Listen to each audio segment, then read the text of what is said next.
Welcome.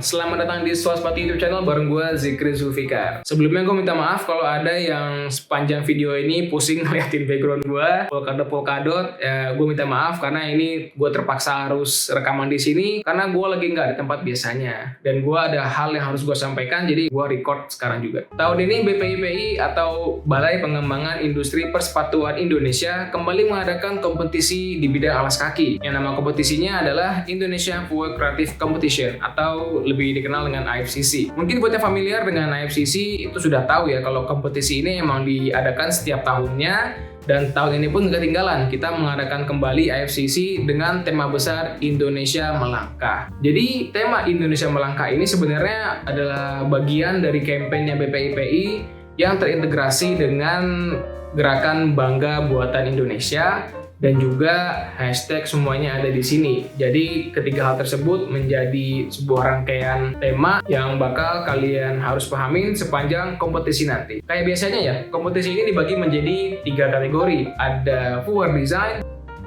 ada fotografi, dan videografi. Di video kali ini gue mau fokus ngebahas di footwear desainnya aja. Sama seperti tahun sebelumnya, kalau tahun ini IFCC juga kembali mengajak Footwear Forum untuk berkolaborasi sebagai bagian dari tim penyusun materi untuk serangkaian acara dan workshop di IFCC 2021 ini. Jadi kita ada kurator dan juga ada jurinya. Nah, bagi yang belum tahu kenapa ada kurator dan kenapa ada juri, jadi untuk skema kompetisinya, singkatnya kalian daftar selama pendaftaran dibuka, terus setelah kalian submit karya kalian, pada saat penutupan pendaftaran kami para kurator akan mengkurasi semua karya yang masuk untuk dipilih beberapa orang menjadi finalis. Nah, finalis ini nanti akan ikut mentoring session atau istilahnya penggodokan desain bareng teman-teman Footwear Forum untuk dibuat lebih matang, dan setelah matang dibuat presentasi dan akhirnya akan dilakukan penjurian oleh para juri untuk ditentukan siapa pemenangnya. Dan nanti saat presentasi di akhir, semua orang bisa melihat kalian presentasi. Bagi pemenang akan mendapatkan hadiah total sebanyak kalau nggak salah 120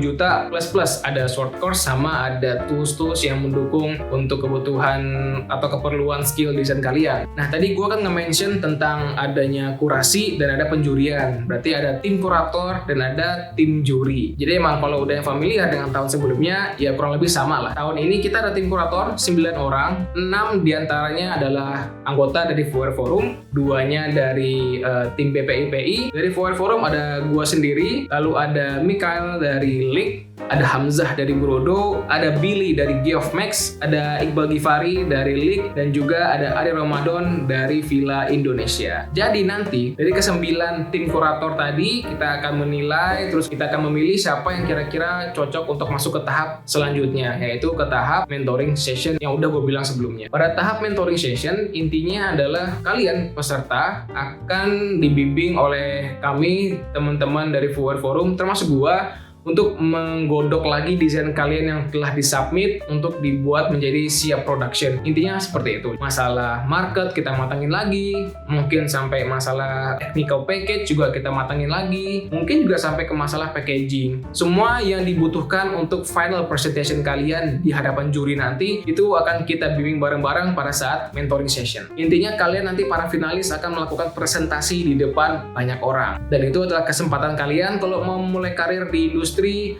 kalau mau dilirik sama brand atau mau dilirik sama perusahaan-perusahaan, itu adalah kesempatan yang bagus. Untuk timeline dari pembukaan pendaftaran sampai terakhir penjurian, lu bisa lihat di sini. Mungkin untuk detail-detail kayak tanggal, mungkin nama materinya dan lain-lain bisa jadi berubah atau berbeda dengan apa yang gue tampilkan sekarang. Untuk gambarannya seperti ini. Kalau lu mau lihat lebih detail tentang bagaimana cara mendaftar, syarat-syaratnya apa aja, lalu nanti apa aja yang bisa kalian dapatkan di kompetisi ini, bisa langsung cek di situsnya IFCC di ifcc.bpipi.id atau di Instagram kita @ifcc.id. Nah, karena gue bagian dari tim kurator, gue mau share 3 tips yang bakal ngebawa lu menjadi juara di kompetisi ini. Lumayan kan dapat duit. Seenggaknya ini adalah insight pribadi gua yang bakal menentukan lolos enggaknya kalian ke dalam tahap selanjutnya. Yang pertama, be different.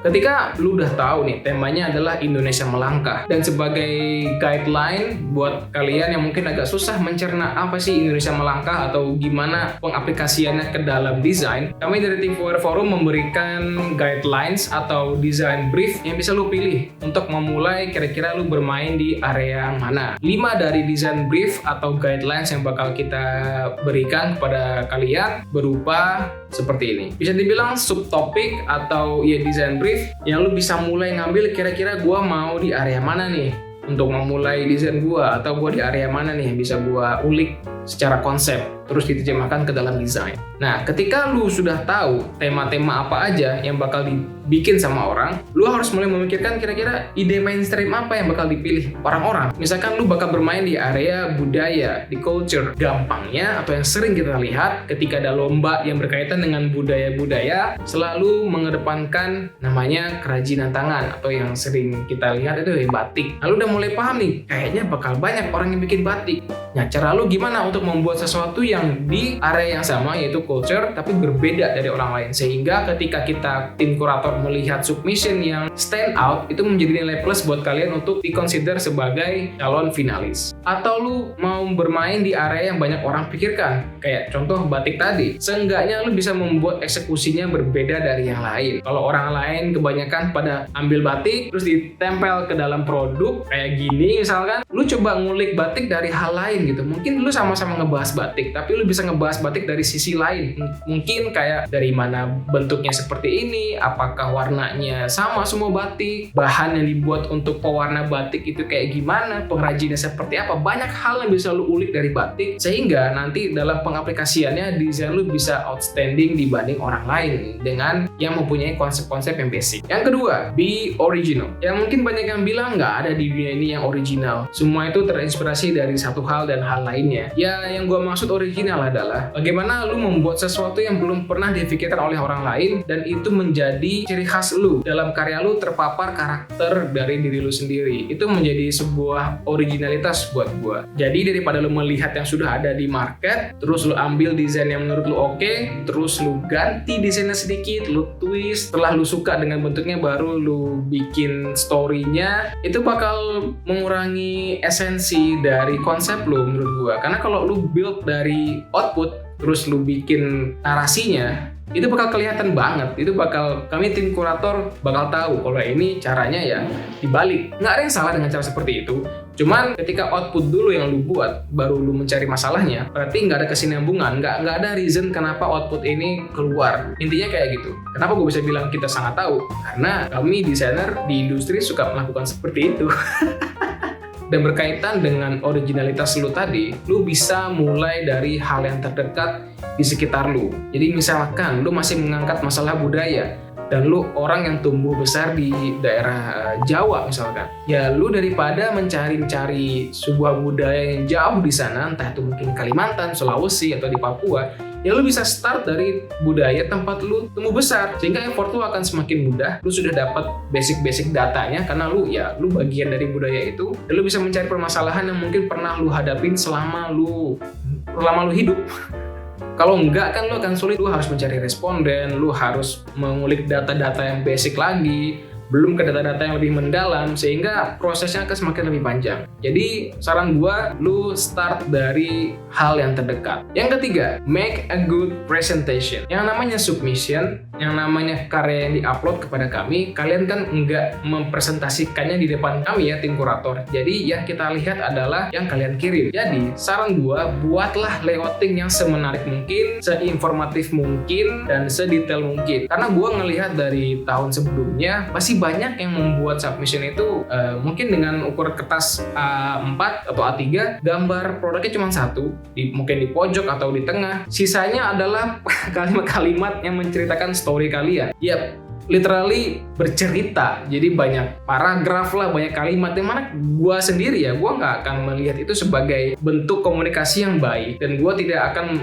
meloloskan karya seperti itu. Kenapa? Karena kalau lu nggak bisa menyampaikan ide lu dalam bentuk visual, interpretasi setiap orang akan berbeda-beda, sehingga ada miss di antara lu dan kami para kurator. Contohnya, Mungkin di paragraf lu, di kata-kata lu mengatakan sebuah konsep yang modern. Yang modern menurut lu sama menurut kita itu kan berbeda ya persepsinya. Sehingga kalau persepsinya nggak nyambung, mungkin kita malah nggak dapet maksud sebenarnya dari karya lu. Jadi saran gua, perbanyak menggunakan gambar, perbanyak menggunakan visual-visual yang informasikan ide kalian, dan juga buat layouting yang bagus. Entah itu warna, entah itu font, entah itu proporsi dari gambar dan tulisan, itu semua juga harus diperhatikan menurut gua. Kalau lu agak stuck dengan layouting, lu mungkin bukan anak grafis atau lu bukan anak yang biasa bermain di hal-hal layouting, lu bisa lihat reference di internet. Kalau gue biasanya ngecek di Behance, gue tinggal cari aja keyword design portfolio. Di sana ada banyak banget reference yang bisa lu pakai untuk layouting submission lu. Bocoran aja ya, kami biasanya tim kurator bakal melihat begitu banyak submission, dan ketika ada yang stand out, kita akan lebih tertarik untuk membaca itu. Kalau semuanya kayak paragraf tadi, kita kayak baca novel.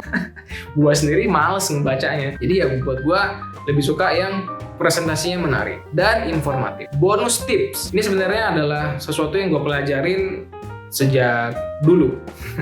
Kalau lu sedang ikut lomba dan lu mau mendapatkan chance lebih tinggi untuk menang, caranya adalah ya kepo juri-jurinya. Karena yang namanya penilaian pasti subjektif ya. Subjektivitasan orang-orang itu berbeda-beda. Dan gua rasa ketika lu memahami siapa jurinya, itu ngebantu lu untuk melihat apa yang harus di-deliver dan apa yang tidak harus di-deliver sesuai dengan taste juri. Nah, karena di sini ada tim kurator dan ada tim juri, dan kalian akan berhadapan dengan kami dulu, tim kurator. Jadi at least kalian kepo-kepo dikit lah, taste kita seperti apa, yang kita nggak suka kayak gimana. Nggak perlu terlalu dalam lah, mungkin kalian bisa kepo Instagramnya tim kurator, atau bisa kepo Instagramnya para juri. At least sedikit banyak mengetahui, Oke, taste-nya mereka tuh ke arah sini, atau yang mereka nggak suka tuh kayak gini. Ya contohnya, lu mau kepoin gua, lu bisa lihat Instagram gua, lu lihat semua apa yang pernah gua buat, atau mungkin nontonin video di channel gua, lu bisa tahu apa yang nggak gua suka, lu bisa tahu insight gua terhadap desain, dan mungkin kalau lu habis nonton, bisalah komen, bisalah subscribe, bisalah like, share, dan klik tombol notifikasi. Intinya kayak gitu. Jadi emang agak challenging karena di kompetisi ini kuratornya ada 9 dan jurinya ada 5. Jadi ya nggak harus dilakukan, tapi at least itu membantu kalian untuk memahami isi kepala dari para tim kurator dan tim juri. Itu aja tipsnya, semoga kalian beruntung. Gua nggak sabar pengen lihat karya-karya tahun ini seperti apa. Gue penasaran apakah tahun ini lebih baik dari tahun sebelumnya, kejutan apa yang bakal kami lihat dalam submission nanti, dan gue nggak sabar pengen ketemu kalian di sesi mentoring. Good luck and see you in the next video. Jani!